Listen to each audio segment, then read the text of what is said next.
Baik, jadi kita membahas tentang gas kuantum. Nah, besaran yang sangat penting dalam pembahasan ini yaitu adalah rapat keadaan.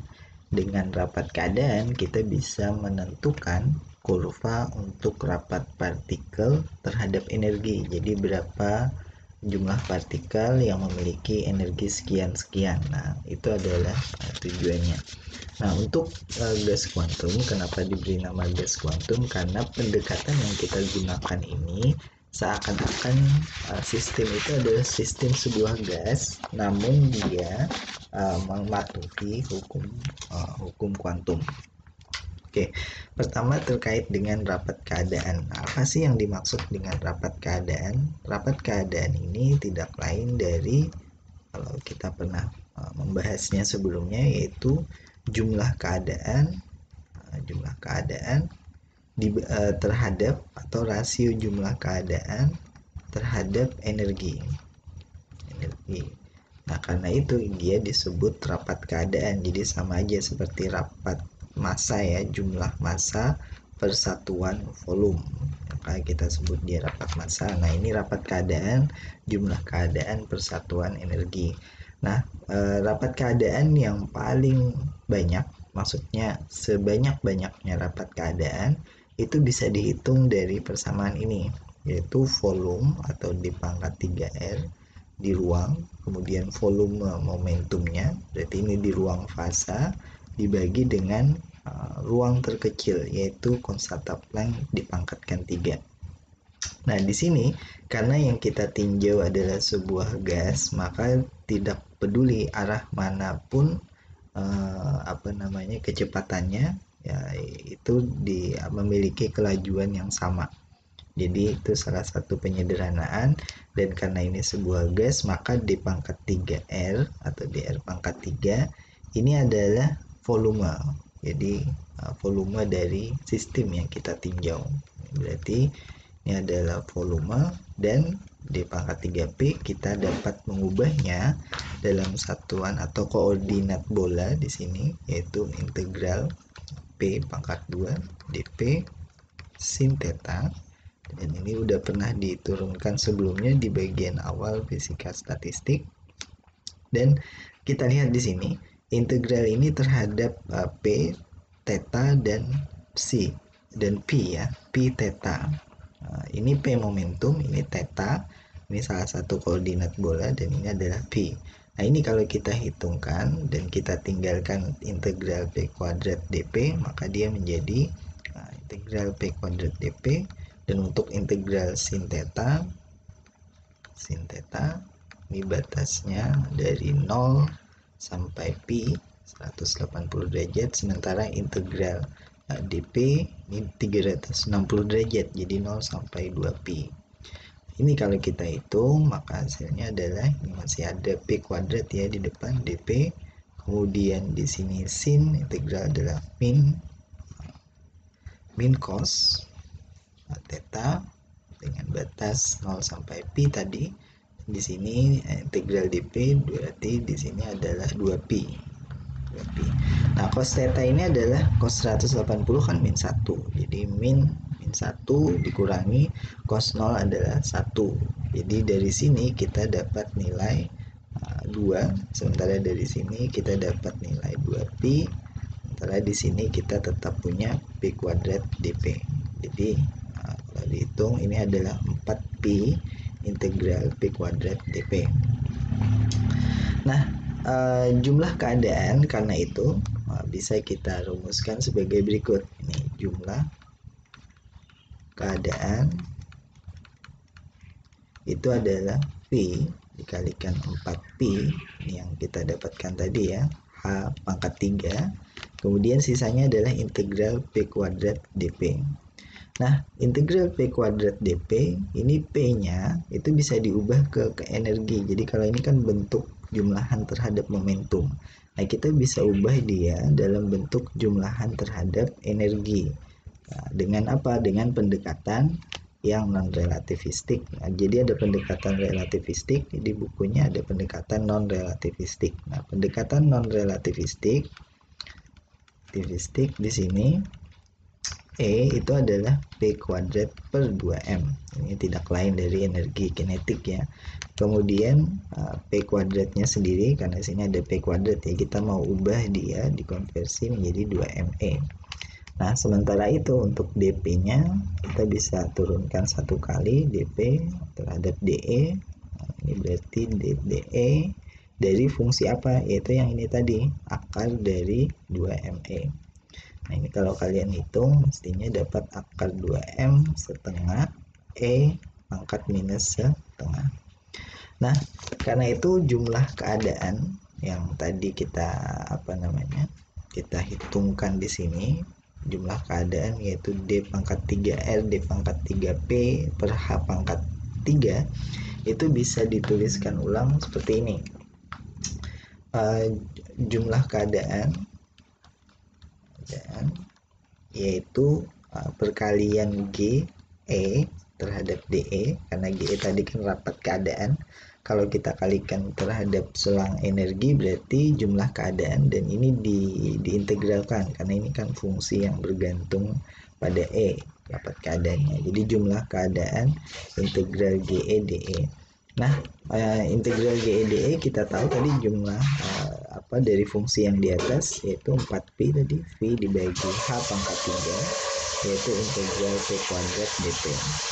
Kemudian integral P kuadrat DP ini kita konversi ya ke energi tadi, berarti kita punya 4pi per H pangkat 3. Untuk P kuadratnya kita bisa ganti menjadi 2ME, berarti di sini 2M integral E. Kemudian di bagian selanjutnya kita punya DP. DP di sini adalah akar 2M dikalikan setengah E pangkat minus setengah DE. Nah, bagaimana kita melakukan integral ini? Jadi kita tuliskan kembali GE DE. Di sini kita punya konstanta ya di bagian depan, dan akar 2M-nya ini sebenarnya bisa dimasukkan supaya menyederhanakannya.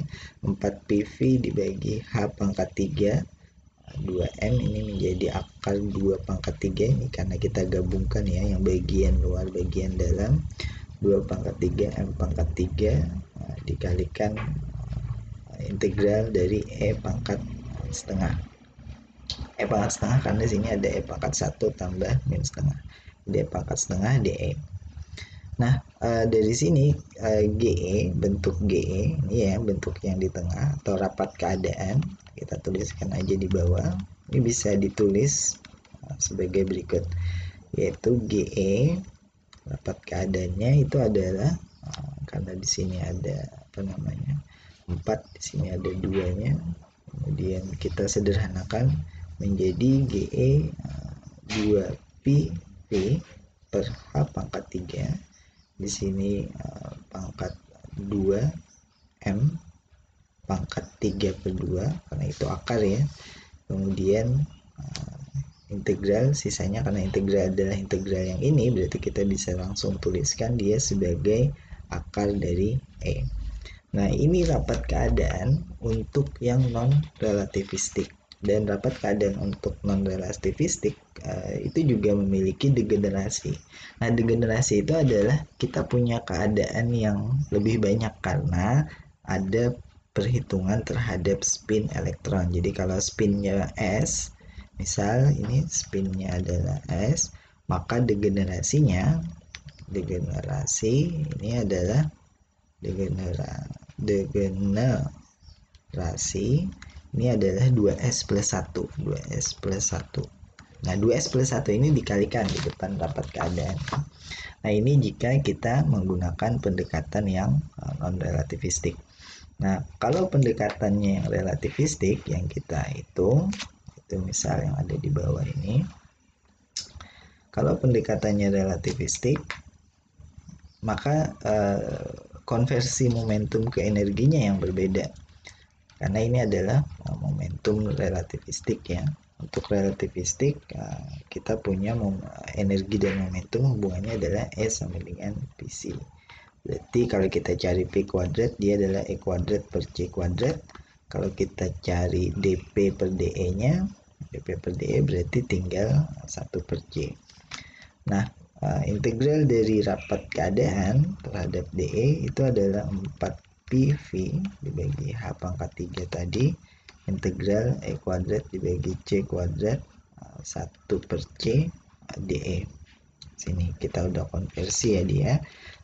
Kalau kita keluarkan untuk yang E kuadrat dan C kuadrat, untuk C kuadratnya maka kita punya 4PV per HC, C kuadratnya karena C dikalikan 1/C ya, jadi HC ini bisa pangkat 3 integral E kuadrat DE. Nah ini berarti GE nya atau rapat keadaannya itu adalah sederhananya bagian yang dalam ini ya, berarti rapat keadaan, sedangkan yang di atas ini adalah jumlah keadaan. Nah, rapat keadaannya berarti adalah 4PV per HC pangkat 3 kemudian E kuadrat. Nah ini kalau degenerasi spinnya, ini degenerasi dari spinnya, maka dia adalah dihitung sebagai 2S, yaitu pengali di depannya ya, 2S.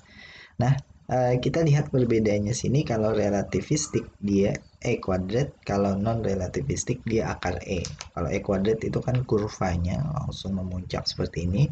Kalau yang di atas yang akar E, maka kurva energinya ini tidak memuncak tetapi dia melandai seperti ini. Jadi yang di bagian atas ini hampir kebalikan ya dengan bagian relativistik. Nah, jadinya untuk memudahkan dalam mengingat, di bukunya itu ditampilkan bentuk umum dari rapat keadaan. Nah, bentuk umumnya bagaimana? Yaitu GE ini adalah sebuah konstanta dikalikan E pangkat alfa. Nah ini bukan E ini ya, tapi E epsilon pangkat alfa. Sehingga untuk yang ini dibagi 2, untuk yang non relativistik di sini alfa adalah setengah, sementara yang relativistik alfanya adalah kuadrat. Sementara untuk C yang non relativistik ini C ya, konstanta di depan. Ingat tadi degenerasi 2S plus 1 dikalikan 2PV dibagi H pangkat 3 kemudian 2M pangkat 3 per 2. Nah, ini konstanta di depannya. Dan C untuk yang relativistik adalah di sini 8 PV per HC pangkat 3 epsilonnya nggak dihitung karena sudah di sini ya. Jadi ini adalah bentuk umum dan ini untuk memudahkan saja untuk melihat konsekuensi dari rumus ini nantinya. Oke, selamat mencoba untuk turunkan kembali misalnya dan pelajari maksudnya apa. Terima kasih.